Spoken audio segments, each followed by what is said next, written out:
আজকের এই দিনটি আমি মনে করি আমাদের সকলের কাছে এক ঐতিহাসিক দিন। এই দুর্গা অঙ্গন বিশ্বের বৃহত্তম দুর্গা অঙ্গন হিসেবে প্রতিষ্ঠিত হবে।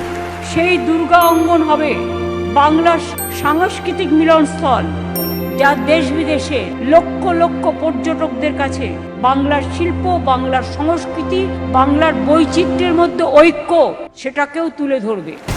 দিনে 1 লক্ষ দর্শনার্থী আসতে পারবেন এখানে। 365 দিনই এখানে মা দুর্গা পুজোর নিত্য আঙিনা হবে এবং নানা রকম সাংস্কৃতিক প্রোগ্রাম দেখতে সুযোগ পাবেন। সংস্কৃতি জগতের অনেক কর্মসংস্থান হবে, সেলফ হেল্প গ্রুপ, অনেক দোকানঘাট তৈরি হবে। মানুষ একটা তীর্থক্ষেত্রে গেলে অনেক কিছু কিনতে চায় লোকাল, সে সুযোগগুলো হবে, অনেক এমপ্লয়মেন্ট জেনারেশন হবে।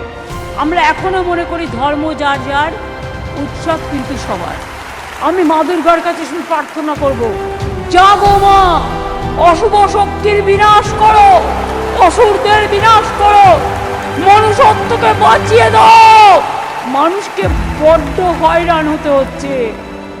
এই 1 মাসের মধ্যে 50 জনের বেশি মানুষ আত্মহত্যা করেছেন বা মারা গেছেন। এটা সহ্য হচ্ছে না। আজকে মা দুর্গা অঙ্গনের শপথ নিয়ে বলে যাই, বাংলার মাটি মাথা নত করে না। প্রত্যেকটা মানুষের গণতান্ত্রিক অধিকার যেন রক্ষিত হয়।